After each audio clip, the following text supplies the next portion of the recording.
여러분, 혹시 승무원이 비행기를 조종한다는 이야기를 들어보신 적 있으신가요? 말도 안 되는 소리라고 생각하실 겁니다. 하지만 오늘 제가 들려드릴 이야기는 실제로 일어날 수 있는 놀라운 사건입니다. 3만 피트 태평양 상공, 인천발 부산행 여객기에서 갑작스런 경보음이 울려 퍼졌습니다. 유압 시스템 전면 마비. 이것은 조종사들이 가장 두려워하는 최악의 상황 중 하나입니다. 설상가상으로 기장은 의식을 잃었고 부기장은 공포에 떨며 조종관을 놓쳐버렸습니다. 200명의 승객들은 공포에 질려 비명을 지르고 기체는 통제 불능 상태로 추락하기 시작했죠. 바로 그 순간 평소 동료들에게 조롱받던 한 남자 승무원이 일어섰습니다. 3년간 매일 밤 혼자 공부했던 낡은 노트를 들고 말이죠. 또 공부해? 진짜 조종사라도 될 줄 아나 봐? 현실 좀 봐. 승무원이 조종사 되는 경우가 어디 있어? 바로 몇 시간 전까지만 해도 그를 비웃었던 동료들. 하지만 이제 그들의 생명이 오직 그 한 사람에게 달려 있었습니다. 과연 승무원이 정말로 여객기를 조종할 수 있을까요? 3년간의 독학으로 200명의 목숨을 구할 수 있을까요? 그리고 그를 조롱했던 사람들에게는 어떤 일이 벌어질까요? 지금부터 들려드릴 이 믿기 힘든 실화, 끝까지 들으시면 정말 가슴 벅찬 감동을 경험하시게 될 겁니다. 오늘의 이야기 시작합니다. 그 전에 잠깐 구독과 좋아요 눌러주시면 큰 힘이 됩니다. 영상 속 인물과 장소는 개인정보 보호를 위해 가명으로 재구성하였습니다. 새벽 5시 인천국제공항 탑승구는 아직 잠들어 있었습니다. 저는 승무원 휴게실 구석자리에 앉아 낡은 노트를 펼쳤죠. 800페이지짜리 보잉 777 매뉴얼을 요약한 제 필기였어요. 빽빽하게 적힌 글씨들 사이로 유압 시스템 도표와 긴급 절차들이 가득했습니다. 또 공부해? 진짜 조종사라도 될 줄 아나 봐. 리사 밀러가 커피잔을 들고 비웃듯 말했어요. 수석 승무원인 리사는 늘 이런 식이었습니다. 15년 경력의 베테랑이라며 신입들을 무시하는 게 일상이었죠. 현실 좀 봐, 도윤아. 승무원이 조종사 되는 경우가 어디 있어? 마크 조던도 리사의 말에 맞장구 쳤어요. 제니리는 킥킥거리며 핸드폰만 들여다봤습니다. 이런 상황이 벌써 3년째였어요. 저는 그냥 고개를 끄덕이며 대답했습니다. 언젠가 필요할 겁니다. 필요하긴 뭐가 필요해? 음료수나 제대로 서빙해. 리사의 날카로운 목소리가 휴게실을 가득 채웠죠. 하지만 저는 신경 쓰지 않았어요. 어릴 때부터 꿈꿔온 조종사가 되기 위해서는 이 정도 비웃음쯤은 감수해야 한다고 생각했습니다. 실제로 비행 시뮬레이터 센터에서 주말마다 연습하고 있었거든요. 물론 아무도 모르는 일이었지만요.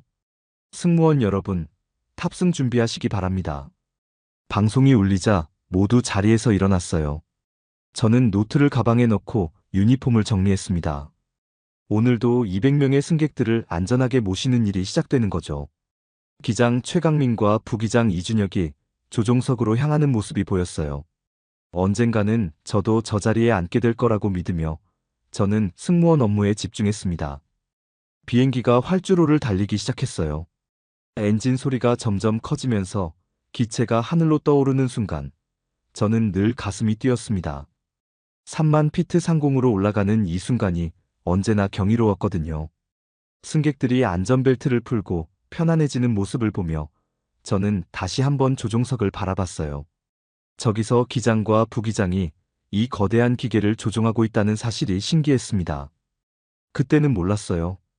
불과 몇 시간 후 제가 그 조종석에 앉게 될 줄은. 순항고도 3만 피트에서 갑작스러운 진동이 시작됐습니다. 처음에는 기류 때문인 줄 알았어요. 하지만 곧 이상한 소음과 함께 기체가 심하게 요동치기 시작했죠.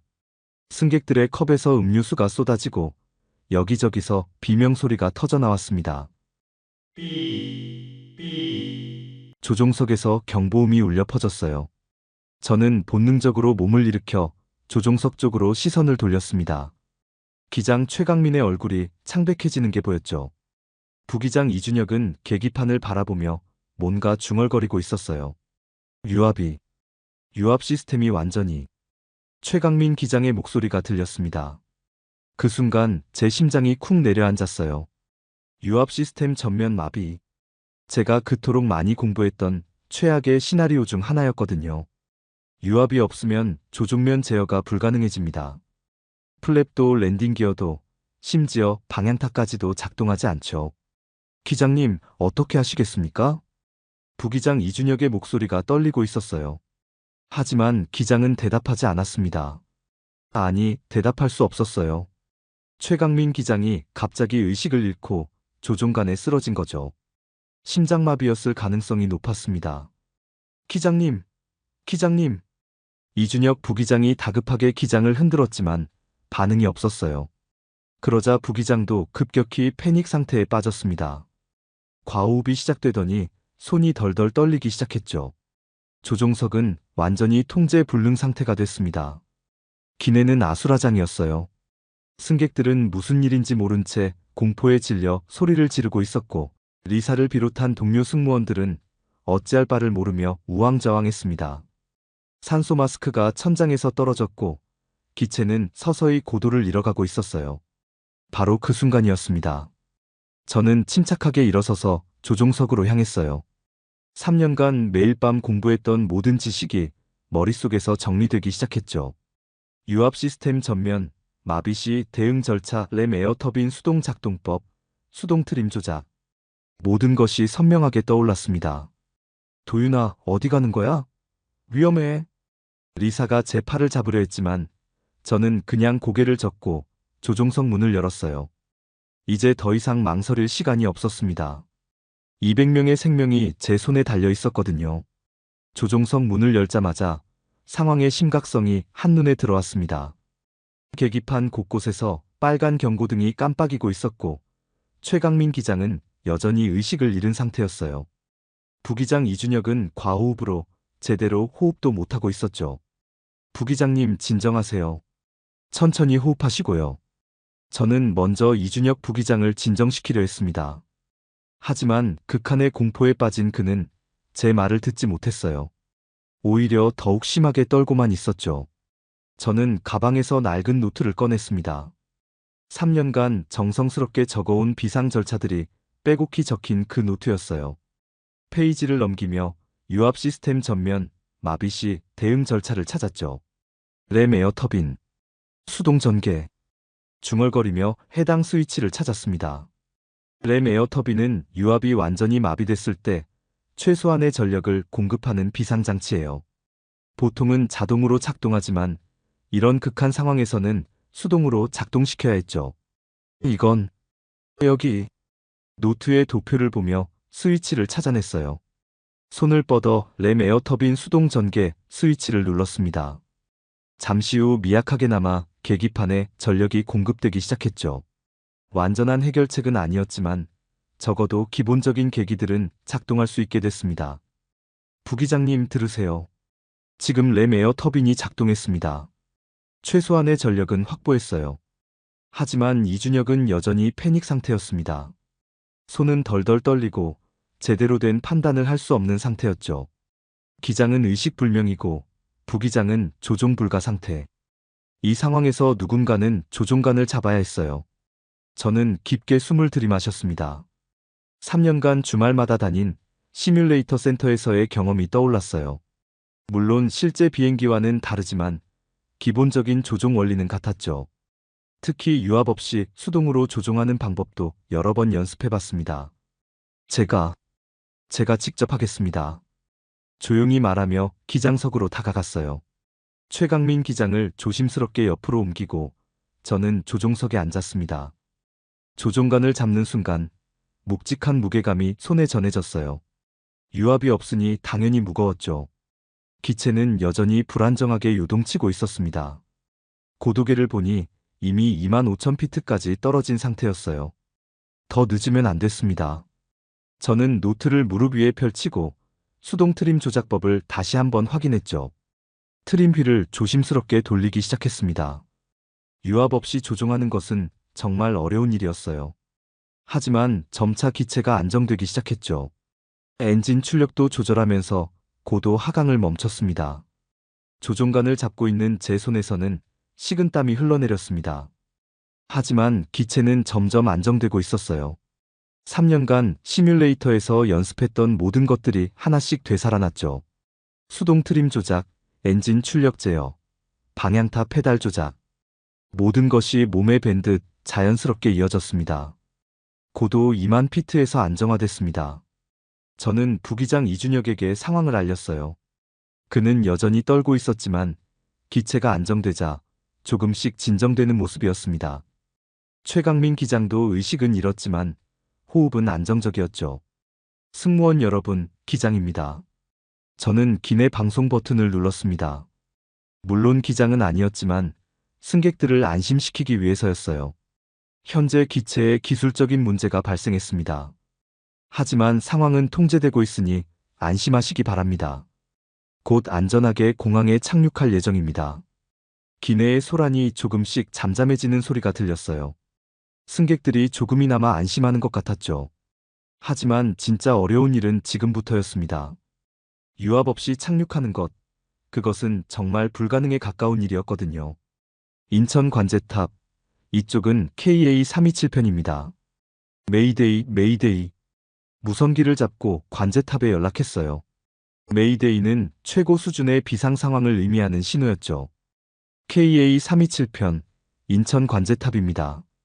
상황을 말씀해 주세요. 유압 시스템 전면, 마비, 기장 의식 불명, 부기장 조종 불가 상태입니다. 현재 승무원이 조종 중이며 비상 착륙을 요청합니다. 잠시 침묵이 흘렀어요. 관제탑에서도 이런 상황은 처음 접하는 것 같았죠. KA327편 상황을 확인했습니다. 활주로 33라이트로 직접 접근하시기 바랍니다. 비상 차량들이 대기하고 있겠습니다. 저는 노트를 다시 펼쳤어요. 유압 없이 착륙하는 절차가 적힌 페이지였죠. 가장 중요한 것은 플랩과 랜딩 기어 전개, 그리고 접근 속도 조절이었습니다. 모든 것을 수동으로 해야 했어요. 기체 뒤쪽에서 리사의 목소리가 들렸습니다. 도윤이가 정말 조종하고 있는 거야? 믿을 수 없어. 진짜로 비행기를 조종하고 있다고? 동료 승무원들의 놀란 목소리가 들렸어요. 평소 조롱했던 그들도 이제는 제가 유일한 희망이라는 걸 깨닫고 있었죠. 마크 조던이 조종석으로 다가와 물었습니다. 도윤아, 정말 괜찮은 거야? 우리가 도울 일은 없어? 괜찮습니다. 지금은 집중해야 해요. 저는 계속해서 기체를 조종하며 인천공항 쪽으로 방향을 틀었습니다. 아래로는 서해바다가 보였고 멀리 인천공항의 불빛들이 점점 가까워지고 있었어요. 이제 정말 어려운 순간이 다가오고 있었습니다. 인천공항이 점점 가까워지면서 착륙 준비를 시작해야 했습니다. 하지만 유압이 없는 상황에서는 모든 것이 수동이었어요. 가장 먼저 해야 할 일은 플랩 전개였죠. 평소라면 스위치 하나로 끝날 일이었지만 지금은 완전히 달랐습니다. 저는 노트에서 수동 플랩 전개 절차를 찾았어요. 비상시 수동 핸들을 돌려서 플랩을 내리는 방법이었죠. 조종석 바닥 근처에 있는 수동 핸들을 찾아 천천히 돌리기 시작했습니다. 끽, 끽. 기계음과 함께 플랩이 조금씩 내려가는 소리가 들렸어요. 정말 힘들게 아주 천천히 움직이고 있었죠. 보통은 몇 초면 끝날 일이 몇 분씩 걸렸습니다. 부기장님, 랜딩 기어, 중력 투하 레버 찾아주세요. 이준혁 부기장은 여전히 떨고 있었지만 제 지시에는 따르려고 노력했어요. 랜딩 기어도 유압 없이는 중력을 이용해서 떨어뜨려야 했거든요. 여기 있습니다. 네, 제가 신호하면 당기세요. 저는 속도를 더 줄이며 고도를 낮췄습니다. 랜딩 기어를 내리기에 적절한 속도가 될 때까지 기다려야 했어요. 너무 빠른 속도에서 기어를 내리면 파손될 수 있었거든요.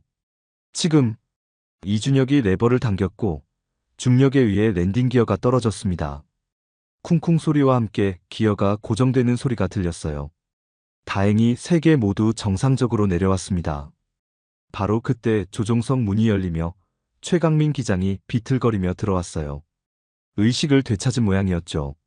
하지만 여전히 얼굴은 창백했고 몸은 휘청거렸습니다. 도윤씨, 정말 고맙습니다. 기장의 목소리는 떨리고 있었어요. 20년 경력의 베테랑 기장도 이런 상황은 처음이었을 거예요. 유압 없이 비행기를 조종한다는 것은 정말 불가능에 가까운 일이었거든요. 기장님, 아직 착륙이 남았습니다. 저는 계속해서 조종에 집중했어요. 활주로가 점점 가까워지고 있었죠. 관제탑에서는 계속해서 상황을 확인하고 있었습니다. KA327편 활주로 33 라이트 파이널 접근 승인합니다. 비상 차량들이 모두 대기 중입니다. 저는 깊게 숨을 들이마셨습니다. 이제 정말 마지막 순간이었어요. 유압 없이 착륙하는 것. 시뮬레이터에서는 여러 번 해봤지만 실제로는 완전히 다른 일이었죠. 그때 뒤에서 리사의 목소리가 들렸습니다. 도윤아, 미안해. 내가 정말 틀렸어. 너를 무시해서 미안해. 지금은 감정보다 조종이 먼저입니다. 저는 차분하게 대답했어요. 정말로 지금은 집중해야 할 때였거든요. 활주로가 바로 앞에 보이고 있었고 접근 각도를 맞춰가며 천천히 고도를 낮추고 있었습니다. 활주로가 점점 커지면서 착륙의 순간이 다가왔습니다. 저는 접근 속도를 세심하게 조절하며 고도를 낮춰갔어요. 유압이 없는 상황에서는 평소보다 빠른 속도로 접근해야 했죠. 조종면의 반응이 둔하기 때문이었습니다. 고도 500피트, 300피트. 최강민 기장이 고도를 불러주고 있었어요. 그의 목소리에는 긴장감이 가득했죠. 이준혁 부기장도 계기를 주시하며 상황을 지켜보고 있었습니다. KA327편 착륙 승인합니다. 바람은 정면 온노트입니다. 관제탑에 마지막 승인이 떨어졌어요. 다행히 바람은 거의 없었죠. 횡풍이 불었다면 유압 없는 상황에서는 정말 위험했을 거예요. 저는 조종관을 조심스럽게 당기며 기체의 자세를 조절했습니다. 플레어 동작이라고 하는 착륙 직전 기술을 들어올리는 작업이었어요. 평소라면 쉬운 일이었지만 수동으로 하는 것은 정말 어려웠습니다. 100피트, 50피트. 기장의 목소리가 더욱 긴장되었어요. 저는 숨을 죽이고 집중했죠.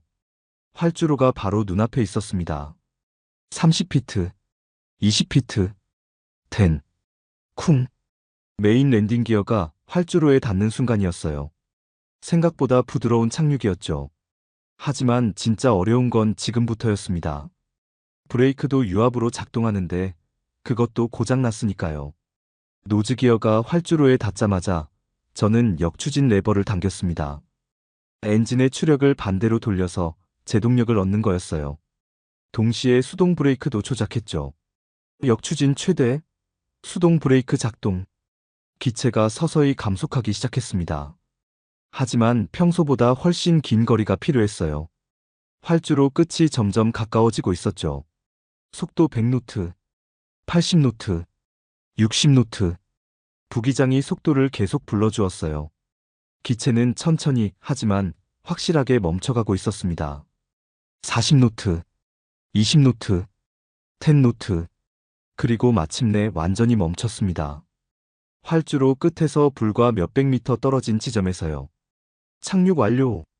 조종석에는 잠깐의 정적이 흘렀어요. 그리고 최강민 기장이 말했습니다. 20년간 조종사 생활하면서 이런 착륙은 처음 봤습니다. 정말 대단해요. 기장의 눈에서 눈물이 흘러내렸어요. 이준혁 부기장도 마찬가지였죠. 그들은 제가 불가능을 해냈다는 걸 알고 있었습니다. 기내에서는 박수 소리가 터져나왔어요. 승객들이 무사히 착륙했다는 사실을 깨닫고 안도의 박수를 치고 있었죠. 리사를 비롯한 동료 승무원들도 눈물을 흘리며 박수를 쳤습니다.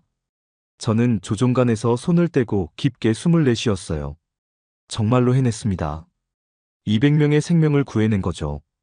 착륙 직후부터 공항은 완전히 뒤바뀌었습니다. 비상 차량들이 우르르 몰려왔고 구급차에서 내린 의료진들이 최강민 기장을 응급처치했어요. 다행히 생명에는 지장이 없는 상태였죠. 승객들도 모두 안전하게 대피했습니다. 몇 시간 후 사건은 언론에 대대적으로 보도됐어요. 저는 공항 사무실에 앉아 뉴스를 보고 있었습니다. 오늘 오전 인천발 부산행 여객기에서 전례 없는 일이 벌어졌습니다. 유압 시스템 전면 마비와 기장. 의식불명이라는 최악의 상황에서 한 승무원이 직접 조종관을 잡고 200명의 승객을 구해냈습니다. 화면에는 제가 조종석에서 나오는 모습이 나왔어요. 기자들의 플래시가 터지고 있었죠. 영웅이 된 강도윤 씨는 평소 조종사를 꿈꾸며 독학으로 공부해왔다고 합니다. 동료들의 시선에도 굴복하지 않고 묵묵히 준비한 그의 노력이 결국 대참사를 막아낸 것입니다. 사무실 문이 열리더니 항공사 사장 오원식이 들어왔어요. 평소 직원들과는 거리가 멀었던 분이었는데 오늘은 표정이 사뭇 달랐습니다. 도윤 씨, 정말 고맙습니다. 당신이 아니었다면 상상도 하기 싫은 일이 벌어졌을 겁니다. 당연한 일을 했을 뿐입니다. 저는 겸손하게 대답했어요. 하지만 오원식 사장의 표정은 진지했죠. 도윤 씨, 조종사가 되고 싶어 하신다고 들었습니다. 우리 회사에서 조종사 훈련을 전액 지원하겠습니다. 당신 같은 분이야말로 진짜 조종사가 될 자격이 있어요. 그 순간 정말 믿기지 않았어요. 3년간 꿈꿔왔던 일이 현실이 되는 순간이었거든요. 바로 그때 리사와 동료들이 들어왔습니다. 평소와는 완전히 다른 모습이었어요. 리사의 눈에는 진심 어린 미안함이 가득했죠. 도윤아, 정말 미안해. 나는 정말 바보였어. 리사가 고개를 숙이며 말했어요. 15년 경력의 수석 승무원이 신입 승무원에게 고개를 숙이는 모습이었죠. 우리가 당신을 무시했을 때 당신은 우리 모두를 구할 준비를 하고 있었구나. 마크 조던도 눈물을 글썽이며 말했습니다. 제니리는 아예 울음을 터뜨렸어요. 괜찮습니다. 모두 과거 일이에요. 저는 진심으로 말했습니다. 이제 더 이상 그런 것들은 중요하지 않았거든요. 저는 가방에서 낡은 노트를 꺼냈어요. 3년간 제 곁을 지켜준 그 노트였죠. 이 노트가 누군가에게도 희망이 되면 좋겠네요. 꿈을 포기하지 않는 사람들에게 말이에요. 그날 밤 집으로 돌아가는 길에 저는 하늘을 올려다봤습니다. 별들이 반짝이고 있었어요. 언젠가 저도 저 하늘을 자유롭게 날아다닐 수 있을 거라는 생각이 들었죠.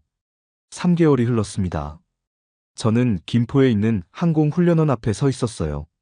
드디어 정식 조종사 교육 과정을 시작하는 날이었죠. 가슴이 두근거렸습니다. 3년간 꿈꿔왔던 일이 드디어 현실이 되는 순간이었거든요. 강도윤 씨시죠? 뒤에서 목소리가 들렸어요. 돌아보니 중년의 남자가 서 있었습니다. 교관복을 입고 있는 걸 보니 이곳 사람인 것 같았죠. 네, 맞습니다. 저는 정재현 교관입니다. 앞으로 1년간 도윤 씨를 가르치게 될 사람이에요. 정재현 교관은 따뜻한 미소를 지으며 악수를 청했습니다.